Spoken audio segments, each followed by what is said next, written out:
Bismillahirrahmanirrahim. Assalamualaikum warahmatullahi wabarakatuh.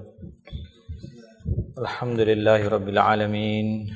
Wassalatu wassalamu ala asyrafil anbiya'i wal mursalin wa ala alihi wa sahbihi ajma'in. Allahumma salli wa sallim wa barik ala sayyidina Muhammad al-Fatih lima ughliq wal khatim lima sabaq nasril haqq bil haqq والهادي إلى صراطك المستقيم وعلى آله وصحبه حق قدره ومقداره العظيم اللهم انفعنا بما علمتنا وعلمنا ما ينفعنا وزدنا علما برحمتك يا أرحم الراحمين اللهم افتح علينا حكمتك وانشر علينا من خزائن رحمتك يا أرحم الراحمين اللهم افتح علينا فتوح العارفين وارزقنا فهم النبيين وإلحام الملائكة المقربين والحفظ المرسلين برحمتك يا أرحم الراحمين الحمد لله.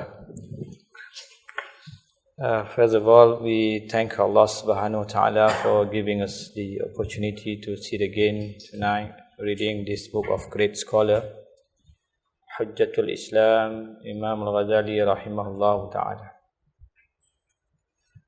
May Allah grant us understanding, and may Allah give us Shafa'ah reading this book of this great scholar, and may Allah shower our gathering with rahmah, blessings and mercies. We were almost come to an end of our discussion. I think just one more sitting, then we'll finish with this book. Tonight, inshallah, I'll be reading from book page 34. Last time we stopped at we discussed briefly on the spiritual master, on guide. Inshallah, tonight we continue a bit. Then we end until page, and then we end at somewhere near page 40. Inshallah. Bismillahirrahmanirrahim. I want to read from page 34. So 34, 35 in the Arabic one. Just for the barakah, just read one of these. Just one passage, inshallah. اعلم أنه ينبغي للسالك شيخ مرشد مرب ليخرج الأخلاق السيئة منه بتربيته ويجعل مكانها خلقا حسنا ومعنى التربية تشبه فعل الفلاح الذي يقلع شوك ويخرج النبات الأجنبية من بين الزرع ليحسن نباته ويكمل راعيه. Know that the traveler should have a master as a guide, an instructor, to rid him of bad traits through his instruction and replace them with good ones.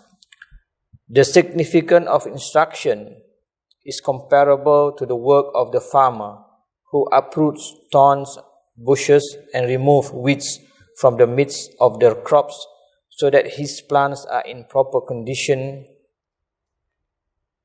and his yield is brought to perfection. So this is the first thing that we are going to discuss. The traveler must have a master to refine him and show him the way to God the Exalted. For God sent a messenger to his creatures in order to show the way to him. And when he died, God blessed him and gave him peace. He appointed deputies in his place to show the way to God the Exalted. The criterion for the master who is fit to act as a representative or the messenger of God sallallahu alaihi wasallam is that he be knowledgeable, and yet not every knowledgeable man is fit for the deputyship. I will explain to you some of his characteristics by way of generalization, lest everyone claim that he is a guide. So we say, it is someone who is averse to love of the world and love of fame, who has been the disciple of a person possessed of insight, whose discipleship is part of chain leading back to the master of messengers sallallahu alaihi wasallam, who is proficient in disciplining his soul with little food, speech, and sleep, and with much prayer, almsgiving, and fasting. Okay. The first question, is it necessary to have a spiritual master? Is it necessary?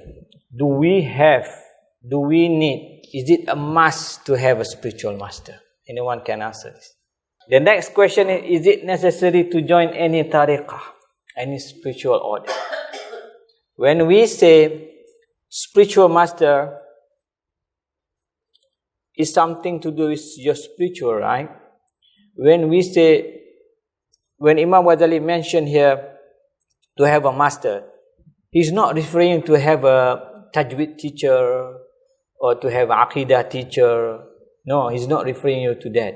He was referring you to have a spiritual master. A spiritual master. It's not ordinary master, it's not ordinary teacher that teaching you fiqh, aqidah. No. Spiritual master that dealing with your spiritual problems. When we say spiritual, we don't mean psychology. Because people tend to think spiritual and psychology is the same. No. Psychology is something to do with your emotion. Spiritual is something to do with your spirit. If people ask you, do we need to have a spiritual master? How are you going to respond to it? Is it necessary to join any tariqah? First of all, when Imam Ghazali said, you look at what he said. You look at what he said again. Know that the traveler should have a master. What does it mean? It means you must have, right? Should have a master. You must have. Whether you want to think it is should some kind of wajib or should some kind of sunnah is subject to your interpretation. But Imam Ghazali said should have a master. It means, yes, you must have a spiritual master. Why?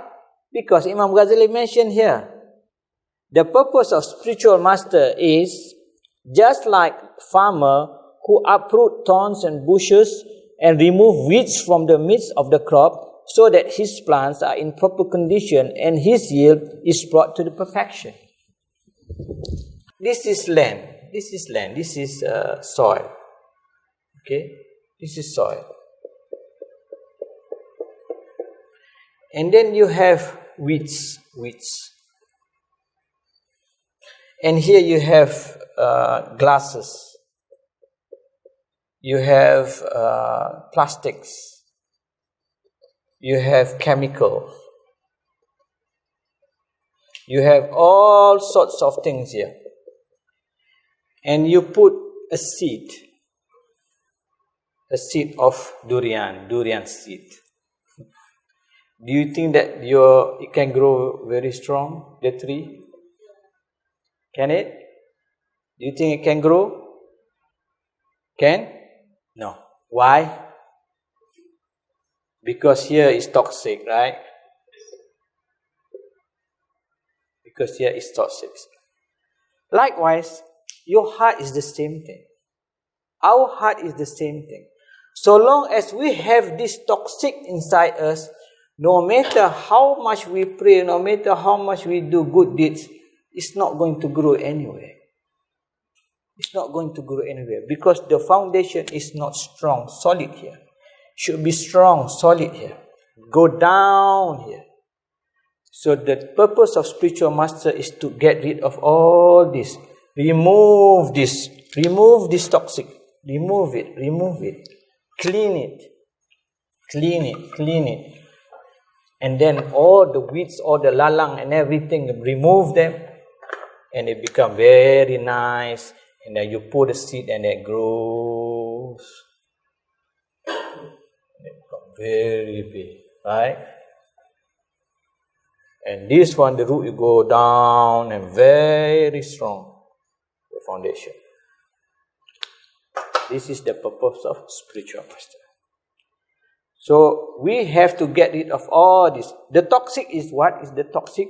We have been saying all the diseases of spiritual heart. I don't have to repeat it again. When we are talking about toxic of soil, you know the toxic, the plastic, everything. But we are talking about toxic of the spiritual heart, all the diseases of the heart. One of them,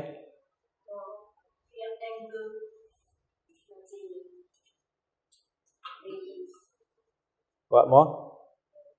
We have so many, right? Envy, hasad, all these things. So we have to remove of this. Who can remove this? You can do it yourself? You can do it? No. You cannot do it yourself. You cannot even remove your physical dirt on your face. Can you do that? You need what? You need? You need a mirror, right? You need a mirror to look at it and to see there is a dot here, dot here, dot here. So when you see at the mirror, but now supposing you don't have a mirror, how do you know the condition of your heart? You don't know. You don't know the condition of your spiritual heart. You need a master to tell you. When he accompanies you, when he talks to you, he knows you have this problem. He knows you tend to be arrogant. He knows you tend to do this. He knows. This is why spiritual master is very important, is very crucial. Do we need to get rid of this? Yes. Why? This is wajib to get rid of all the diseases. Why? Because we have to attain what? What we have to attain? Qalbun salim. Clean heart. Or healthy heart. Right? We have to attain healthy heart. Before we die, we must have qalbun salim.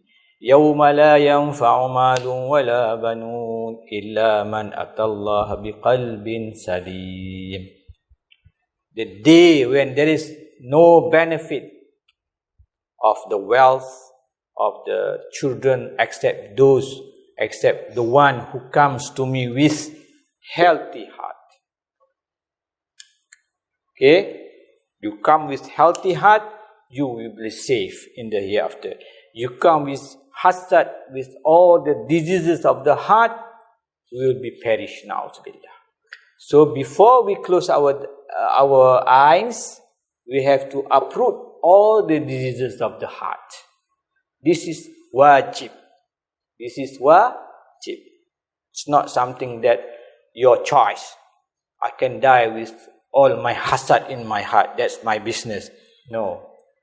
You will regret it when you see that all the hasanats, all the good deeds that you have been doing while you're alive will be gone, will be perished like that. Finish. Nowhere you to be found in the hereafter. Why? Because you have hasad, you have riya, you have all sorts of things. Finish, gone. It's not even counted. And even if it was counted, it has to be paid for some other things. Because why? Because you make riba. You make backbiting to people. You have a lot of hasanat. You have a lot of rewards. You pray tahajjud, but you didn't take care of your spiritual by backbiting. Backbiting. Apa backbiting? Ngumpat. Ngumpat. Riba. In Arabic they call it riba. Membawang. Dulu gossip kan, minah gossip and so on. Now they change it to be now sound more feminine. Bawang. Something to do with kitchen. So that's it. So because of that, we say it is wajib. It is a must to have a spiritual guide. You need a spiritual master. It doesn't matter who is your spiritual master, but Imam Ghazali mentions the criteria. But what I'm saying is, that doesn't mean that he must be, I'll talk to you after this, the thing, renown or whatever, no, it's not necessarily. And then, is it necessary to join a tariqah? You don't have to join tariqah, no. Some people say, then I have to join tariqah lah. Also, what happened to other people who are not going to join, who haven't joined tariqah? They will go to hell. No. You don't say like that. No, you don't have to join tariqah. Even if you don't want to join tariqah, it doesn't matter. So long as you have a spiritual master to guide you spiritually, to tell you, this is wrong, you have to cleanse your heart. How are you going to cleanse your heart? How are you going to cleanse your spiritual heart if you live by yourself without spiritual master? You cannot do it. You don't know how to do it even. If you want to go to somewhere, you need someone to guide you, right? Now, where are you going? Where are you going actually? Where are you going? So, Imam Ghazali mentioned here the term salik. Salik. Salik is someone who walks, who travels. Travelers.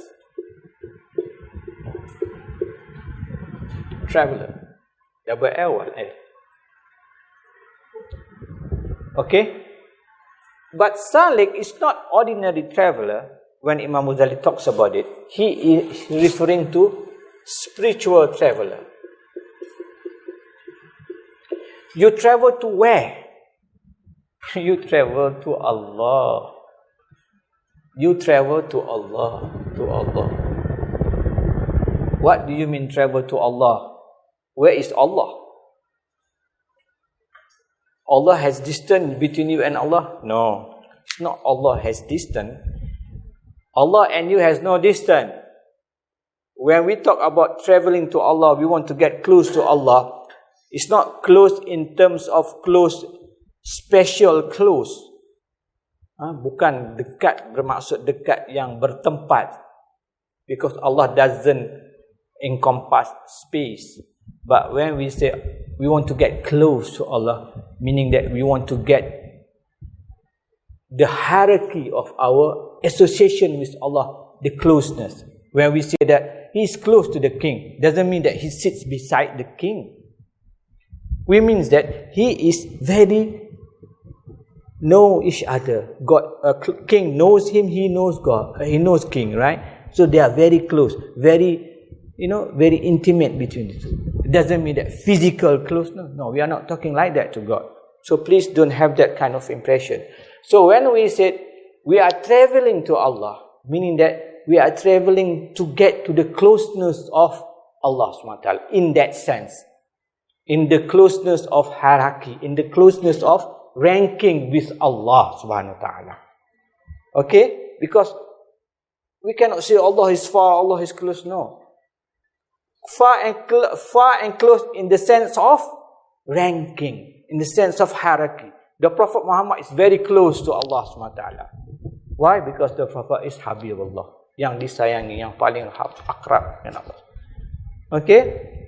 So likewise, when we say about spiritual traveler, we are referring that we want to get close to Allah subhanahu wa ta'ala. Close in what sense? Close in the sense that we don't want to be like ordinary Muslim. We don't want to be just like maksiat, asi, disobedient Muslim. We want to be the Muslim that will be saved in the hereafter. We don't want to be a Muslim that first have to be burned in the hellfire. We don't want to be that. You know that there are many categories of Muslims. There are Muslims who are fasik, asi. We don't want to be one of them. We want to be the muttaqin. We want to be the salihin. We want to be the muhsinin. We want to be all those. And this requires sacrifice, mujahadah, struggle, and that struggle involves spiritual struggle to get closer to Allah subhanahu wa ta'ala. Alhamdulillah, we pray. Alhamdulillah, that's good enough. We fast, that's good, very good. We go Hajj, Alhamdulillah. But that's not enough. You have done Rukun Islam, fine. But what about your akhlaq? What about your muamalah? What about your ihsan part? Your ihsan part. This is the ihsan part that I've been talking about previously. So this is why we need to get closer to Allah SWT. If anyone wants to travel to Allah, then they have to take into consideration the spiritual condition of the heart. Okay, so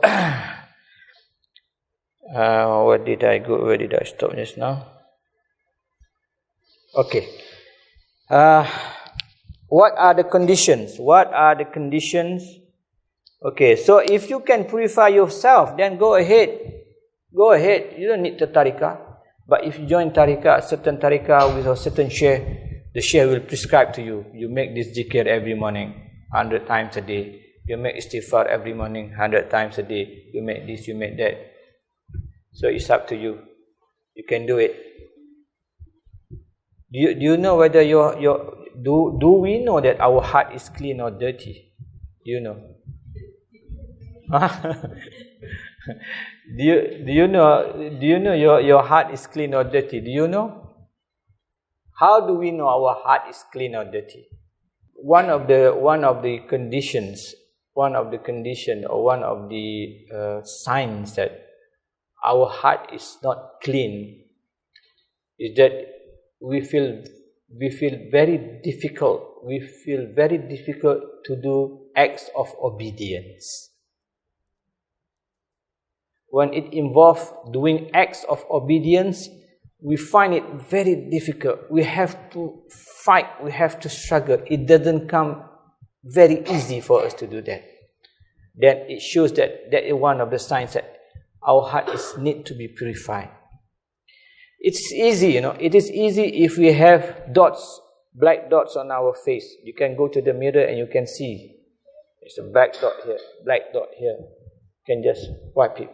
But the heart, the spiritual heart has black dots as well. The Prophet said, whenever a person does a sin, a black dot appears on his spiritual heart. And he made another sin, appears again. If he seek forgiveness, then that black dot disappears. Delete button. But if he did not make the istighfar, the taubat, all the spiritual heart will become blackened, dark. So this is the very important that we take care of our heart. Fine. Then Imam Ghazali mentions about the characteristic of the spiritual master.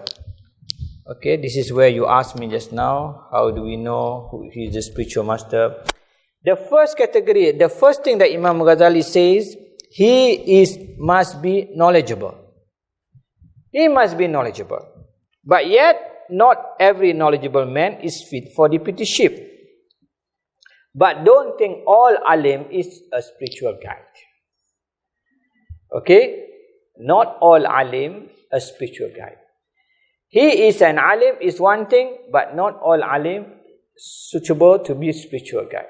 Knowledgeable is one thing, it is a must to have, but not the only condition. There are other conditions. That's why when we find our society, how they go and follow this deviant group, Ayah Pain, and you cannot imagine. These people, they have no knowledge whatsoever, and suddenly became a sheikh, and I can't imagine people. And even we have also Rasul Melayu, right? Rasul Melayu. We have also Nabi Melayu, Rasul Melayu. And yet these people have followers. Can you imagine that? I think if people come and claim that he's the God, also people will have people follow. So, first of all, he must be a knowledgeable person. That's the first criteria. You don't go and surrender yourself to nobody. You have to look at where did he study, where he graduated from. You have to know these conditions. It doesn't matter whether he graduated from universities or not, but you have to know that the knowledge that he has is correct knowledge. Because sometimes the knowledge is not correct knowledge. But we don't judge a person knowledgeable or not knowledgeable based on certificate. No, but based on knowledge. Like for example, we have people from Pondok, alim. So he's alim, even though he doesn't have PhD, doesn't have certificate, bachelor. But if he's an alim. So knowledge is very important, but knowledge doesn't mean based on certificate. Second criteria Imam Ghazali says is that, so we say it is someone who is averse to love of the world. He's not love of the world. Averse, dislike. When we say averse, means he dislikes love of the world. Meaning that what? Meaning that he's not after wealth. He's not for money. You look at the deviant sheikh, deviant gurus, normally they collect money from their students. You have money, give the Tok Guru this amount, 1,000, 2,000, and sometimes give daughters also. This is deviant group. So don't. If you see this kind of sheikh has this characteristic, then just go away, run quickly. Because knowledgeable, averse to love of the world is one of a few characteristics of a good sheikh. And then averse to love of fame. He dislikes to love the fame. I have 1 million followers on my Instagram. Okay, for example, I have 3 million followers on my Facebook.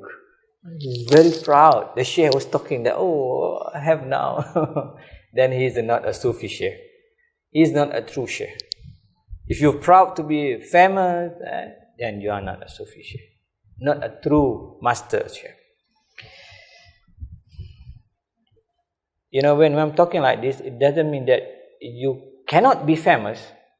You have to differentiate between you suddenly became famous and wanting to be famous. Exactly. He doesn't want to be famous, but if for some reason he became famous, that's it. It's not that he's searching, he's trying all the opportunities, all the avenues to be famous. That is not a true sheikh. Okay?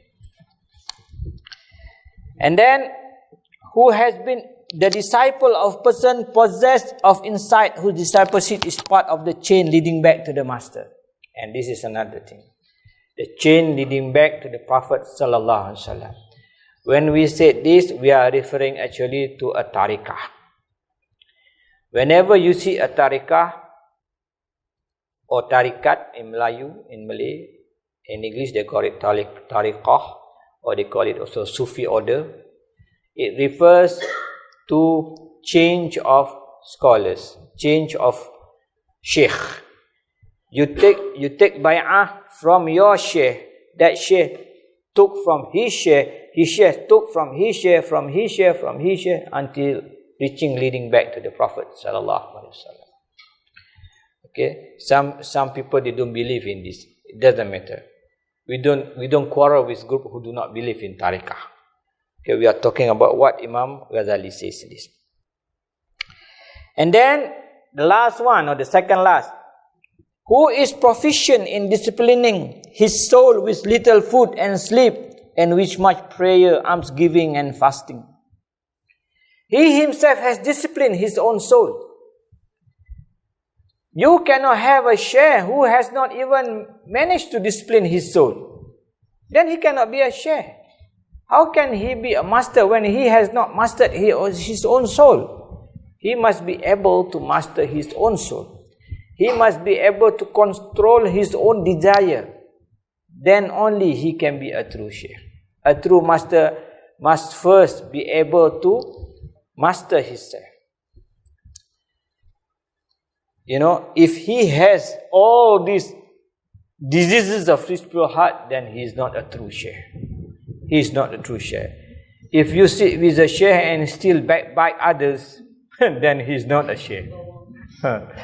You know, I remember one of my ustad, my Sheikh Rahimuddin, Nawawi al-Bantani. I love him very much. And he said, I accompanied my Sheikh for 2 years. And every time I tried to invoke other people's name in front of him, he just said to me, go and do your job, go and do your work, keep quiet, don't talk about others.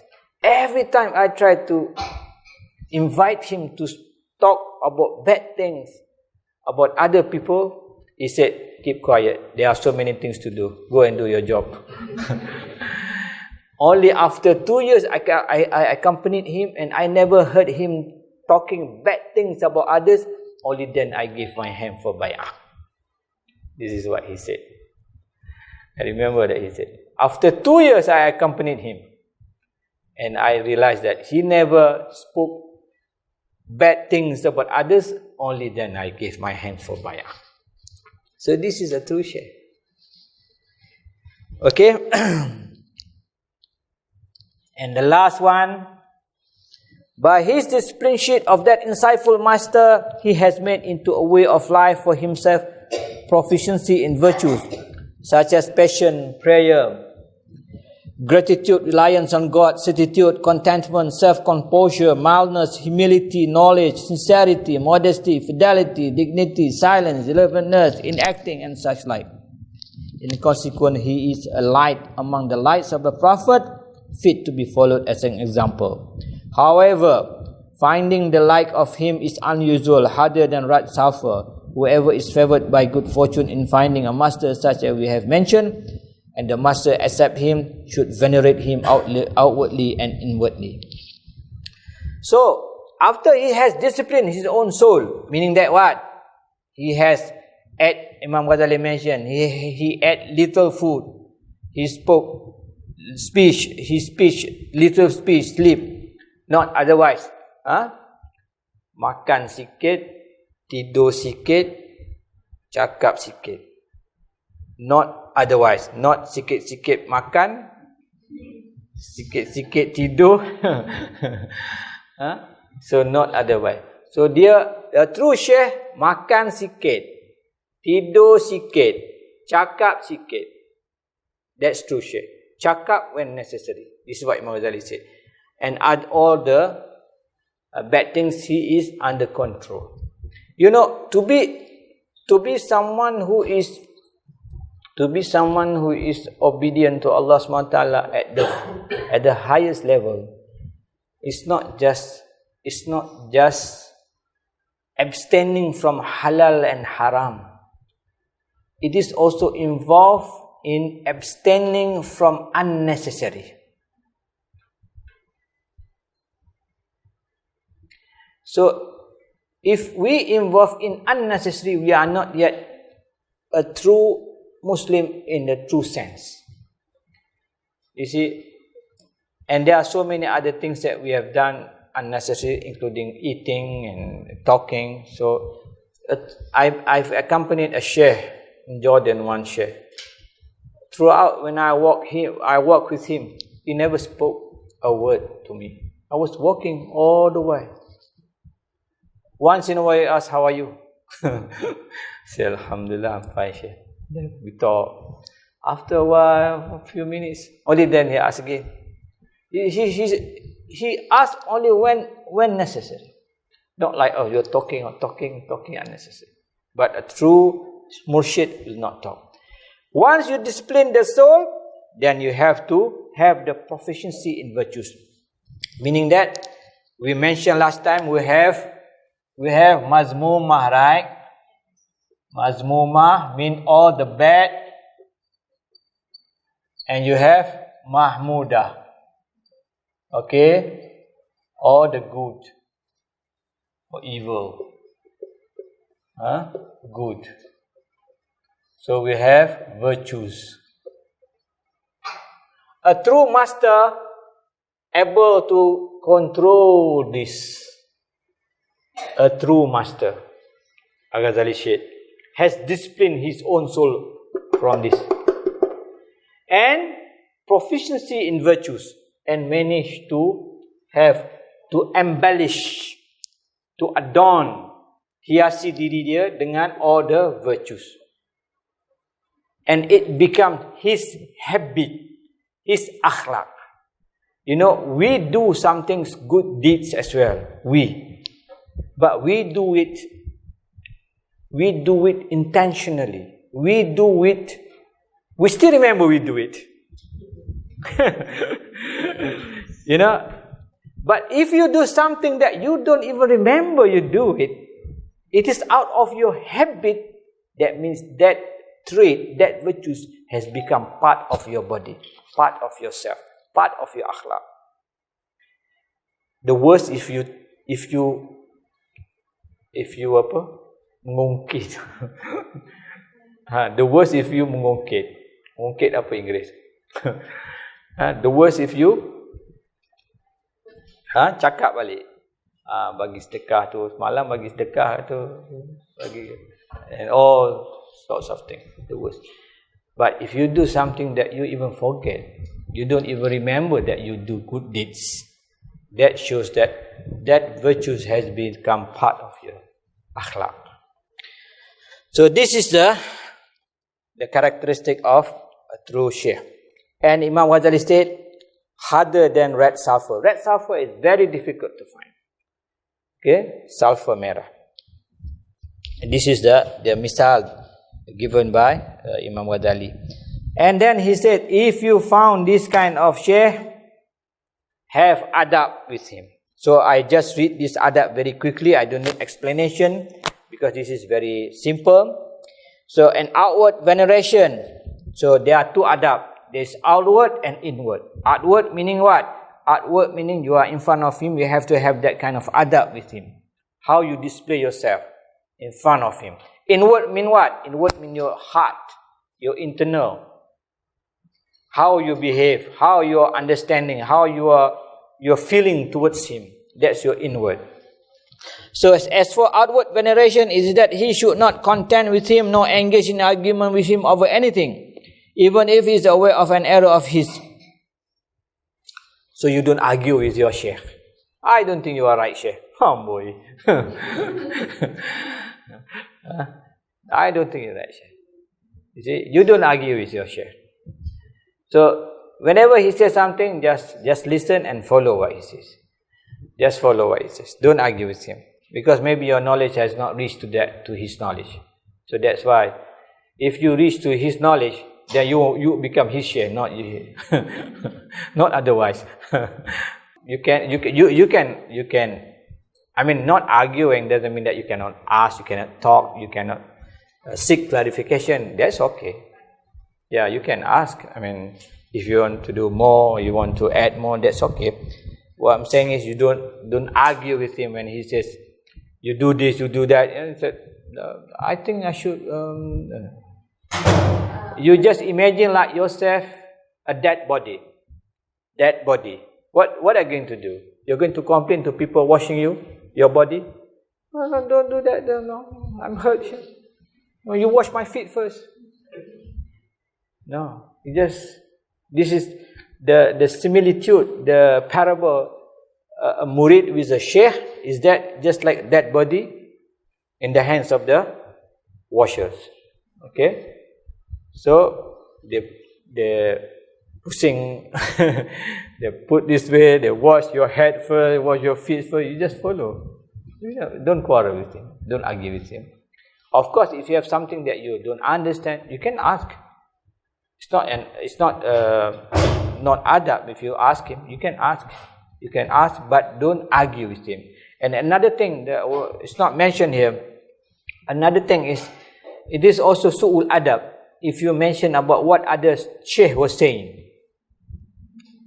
For example, the sheikh said, all of you should, I advise you to pray at night 2 rak'at before you go to sleep, for example. Or I advise you, before Fajar, all of you should wake up before subuh and pray at least 2 rak'ah. And then suddenly you say, Sheikh, there was a Sheikh, this tariqah says that we better to pray 4 rakaat. What do you think? You don't bringing other Sheikh's opinion in front of your Sheikh. That's su'u adab. Okay? That's su'u adab also. Don't bring other people's opinion. When your Sheikh said that to you, just follow it. Just follow it. And sometimes also people use other people's opinion to argue with Sheikh. Sheikh, I think Sheikh, when you say like that, it doesn't. I heard Sheikhul Azhar said different thing. No, don't say like that. You don't argue with Sheikh in that way. Okay, don't argue. That's out of adab. You have to check first your facts and what he meant. Okay, you have to understand very carefully what he actually tried to say, and then only then you can see what you have in mind. But some people don't like it. They say, oh, we should follow blindly. No, I'm not saying that you should follow blindly. What I'm saying is, you should not argue, you must have adab. He should not lay his prayer carpet down in front of him unless at the time of carrying out the form prayer. And when he has finished, he should remove it. When the Sheikh comes here, suddenly you open the prayer mat. You want to pray sunat duha, for example. Sheikh is here. It's no adab. Okay, in front of Sheikh, you do that. Because you don't respect him. He's here. So out of respect towards him, just ignore that one. Entertain him, listen to him, and if you find opportunity, go and pray somewhere else. Some people, when Sheikh is here, the teacher is here in front of him, he prays and then prays and then prays and then prays, and let Sheikh alone sitting like, don't know what to do. So Sheikh is his guest, for example. That's no adab also. So when the Sheikh is there, please sit beside him, talks to him. Feel that his presence is very important. Feel welcomed. Not that you just feel as if nothing happens. So there's no adab. Unless there's time for formal prayer, means fardu. Even Sheikh will pray also. He should not increase the number of optional prayers in his presence. Oh, you pray. He's here, you pray. After 2 rakaat, Assalamualaikum, Assalamualaikum, Allahu Akbar. What are you trying to do? You want to show to share that you're praying? He should not do whatever task is commanded by the master as far as he can manage his capable. Yeah, if you can manage it, you do it yourself. Sheikh, can you please carry this table with me? You don't do that. You do not ask your Sheikh, can you please? I want to move it over there. You don't do that to your Sheikh. There's no adab. Okay? As for inward veneration, it is that everything he hears and receives from him externally should not be rejected by him internally. Neither acts nor statement, lest he be characterized by hypocrisy. If he is unable, let him leave his company until his interior is consistent with his exterior. He should be on his guard against socializing. Okay. So if he listens something bad about the Sheikh, people talking, and he feels that he needs time to investigate, then he needs to make a distance from the Sheikh. Give him time and try to investigate, try to find out what people are talking about Sheikh, whether it's true or it's fitnah or what. Okay, but he should not behaving as if nothing happens in front of him. Then this is very hypocritical, right? So you just put a distance. If he feels that he tends to believe it, so let his heart be in peace first, at peace first. Rest, so that he do not face his Sheikh while his heart is not happy with him. He has shock with him. Zan, this Sheikh. People talk, so those things come into his mind, all the bad things people talking about the Sheikh. So he should just stay away for a while until he's confirmed that what people say is fitnah. Then he comes back and sit beside his Sheikh. He should be on his guard against socializing with the wicked, so as to check the power of demons among the jinn and men in the recesses of his heart, and so to retain of the ten of Eleni, and at any rate, he choose poverty over wealth. Okay, this is just don't mix around with the bad guys. Okay, because when we mix with bad people, male or female, the waswasa, the tendency that our heart will be affected by the heart of the wicked people. You know, our heart is very easily influenced. That's why the Prophet said, look, who are you a friend with? You befriend who?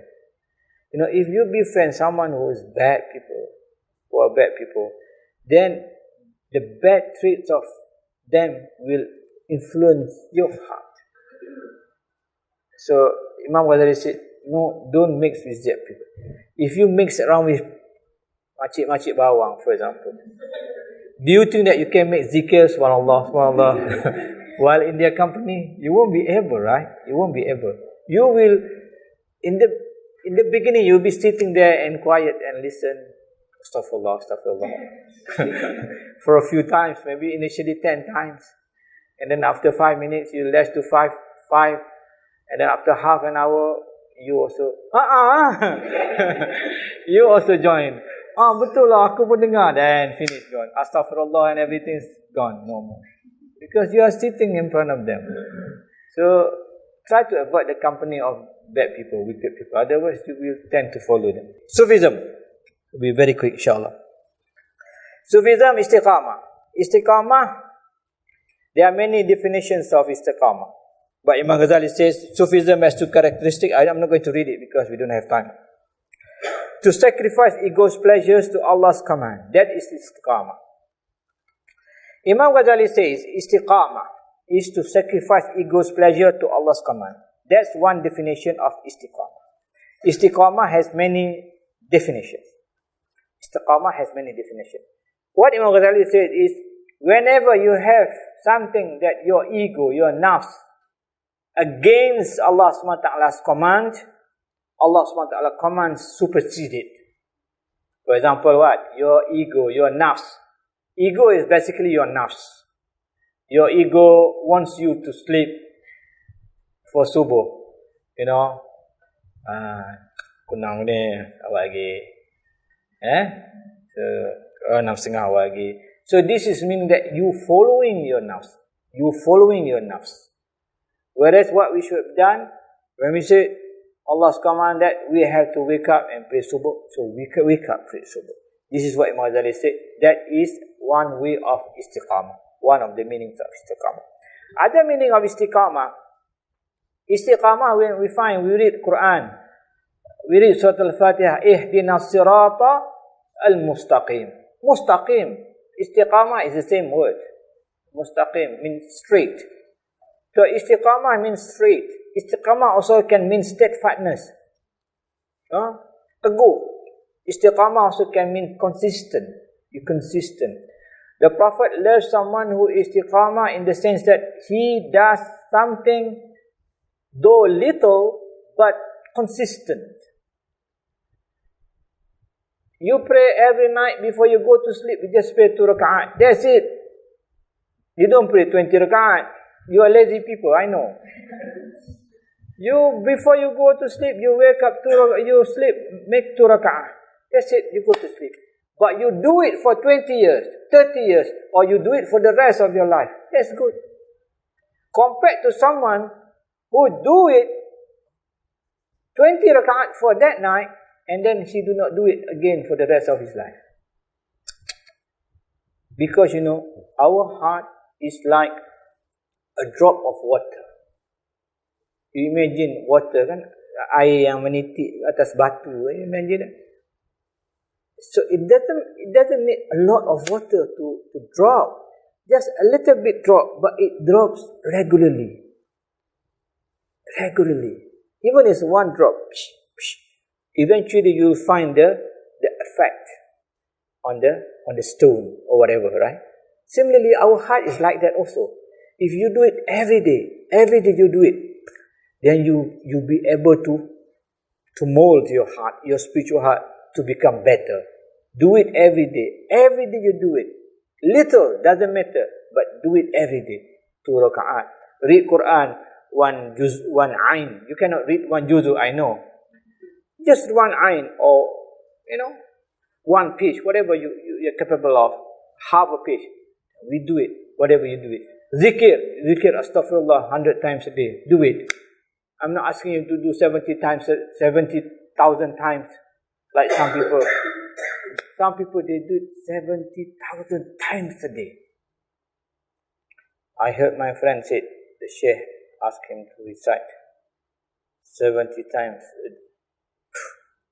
70,000 times. Ya Allah.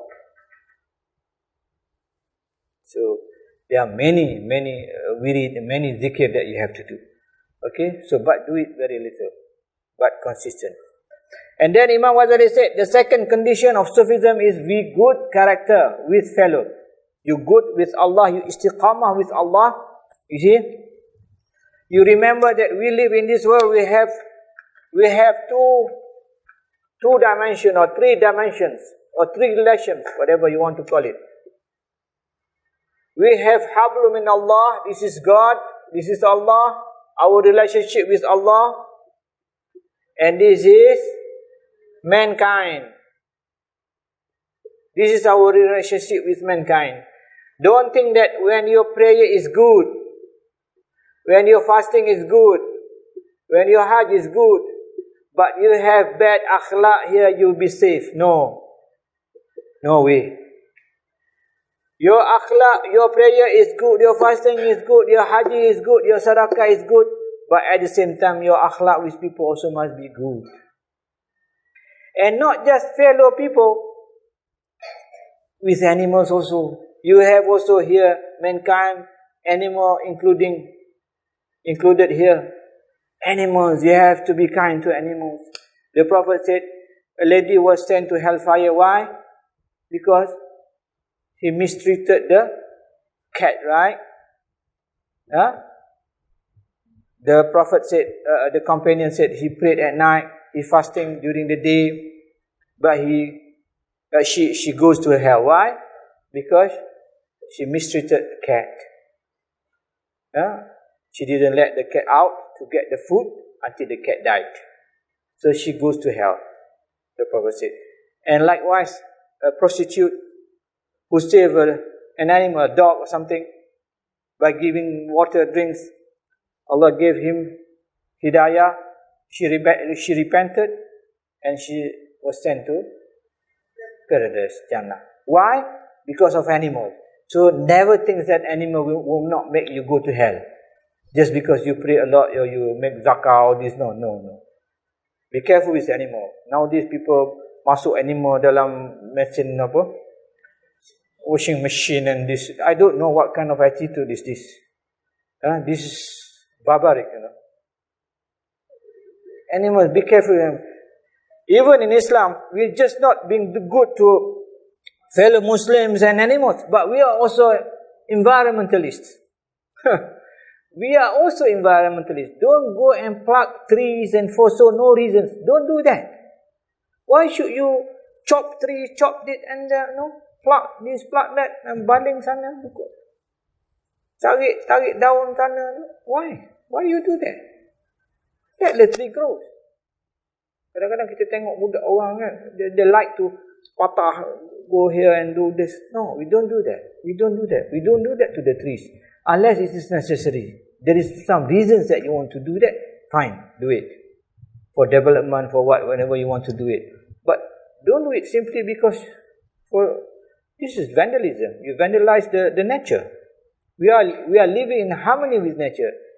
Look at ourselves. We are also from nature. We are from earth. And when we pray towards Kaaba, right? And how to go to Kaaba, we look at the stars and the moon, suns, the direction of Kaaba. And we pray sunset, sunrise, based on what? Based on sun, right? So, and we make ablution with what? With water.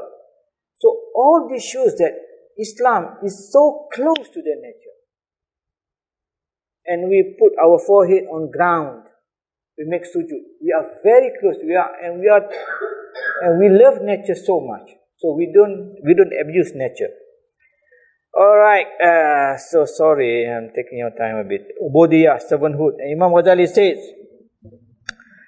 next you question me about servanthood. It is three things, Imam Ghazali said. This is one thing, ibadah and ubudiyah. Ibadah is at the stage. You might ask me, what is the difference between ibadah and ubudiyah? Ibadah is at the early stage. We make ibadah. Kita semayang, kita puasa. That's ibadah. Ubudiyah is something that out of it you have that sincerity. You have that feeling. You have that closeness to Allah. You feel that. Some people, they do it not out of ubudiyah.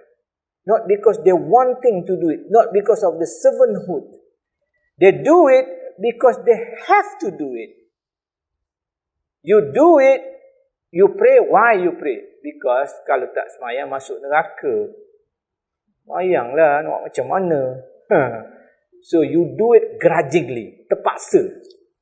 Grudgingly. You don't do it freely. You don't enjoy doing it. So ubudiyah is someone who enjoys doing it. You enjoy doing it. You don't do it because you have to do it. Pakai tudung. Panaslah aku pakai tudung. Tuan-tuan. Tapi nak macam mana kena pakai? So that's not ibadah. That's not ubudiyah. That's you're doing it because you have to tutup aurat. Allah asks you to do it, then you have to do it. But ubudiyah is not like that. Ubudiyah, you feel enjoy. So Imam Ghazali says three things that you have to do. You have when involved in ubudiyah. You have to follow the Sharia, observing the Sharia. You satisfied with taqdir, rejecting the satisfaction of your ego in seeking God's. I think this is what we mentioned before. Fine. And then we come to the last one. Not the last one yet. Reliance on Allah. You question me about reliance on God. Is that your creed about God exalted or what promise you? This is very long topic actually. Okay. I don't want to go into this because this one is will take a lot of time. Because reliance on Allah involves taqdir. When we talk about reliance, we have two more slides actually, reliance and sincerity. But it seems that reliance of Allah, I don't want to venture into it because there are so many things involved in this and I want you to have a clear understanding of reliance of tawakkal. Because tawakkal involves taqdir, involves predestination, involves omnipotence of God, involves so many things. So we don't have much time and I don't want to prolong your time here. And maybe we have to sit again. I'm sorry for this thing. I cannot finish these two more, reliance and sincerity. Because if I go this and it will take maybe until 11 o'clock. Okay? Because tawakkul is very, very important. You have to have, this is something to do with your aqidah. And you must grasp this very, very carefully. You have to listen carefully. Because otherwise you will misunderstand this. Takdir. Macam mana? Kalau dah surat, kita buat apa? All these people talk this. Dah takdir dah semua. And then, macam mana takdir? Kalau Allah dah masuk kita neraka, kita buat macam mana pun tak guna. All those things that you'll be listening, people talking, all the ignorant talking, then you have to sit down and listen carefully. There are so many things involved in this, and this taqdir is very controversial in Ahli Sunnah wal Jama'ah, in our religion. Very difficult to understand it, and it needs a close attention. And then I think that's all for tonight. We continue next week or next 2 weeks. So it seems that we may need a few more. I thought we can finish it tonight. It seems that we need 2 more slides. 2 more sitting, inshallah. Whatever it is, we are not in hurry anyway. We are not going anywhere. We are not going to have exam. So it's just that okay, inshallah, I think with that we end our class. We ask Allah SWT to give benefit from the sitting tonight. May Allah SWT help us. May Allah SWT give us knowledge, and may Allah forgive us. And may Allah SWT shower us blessing, insyaAllah. And please forgive me for any shortcoming in this, insyaAllah. Wallahu alam. Allahumma fa'na bima 'allamtana wa 'allimna ma yanfa'una wa zidna ilman bi rahmatika ya arhamar rahimin. Subhanakallahumma wa bihamdika wa nashhadu an la ilaha illa anta wa nastaghfiruka wa natubu ilaik. Subhanakallahumma wa bihamdika ashhadu an la ilaha illa anta wa astaghfiruka. Sallallahu alaihi wa sallam Muhammad wa ala alihi wa sahbihi. Alhamdulillah.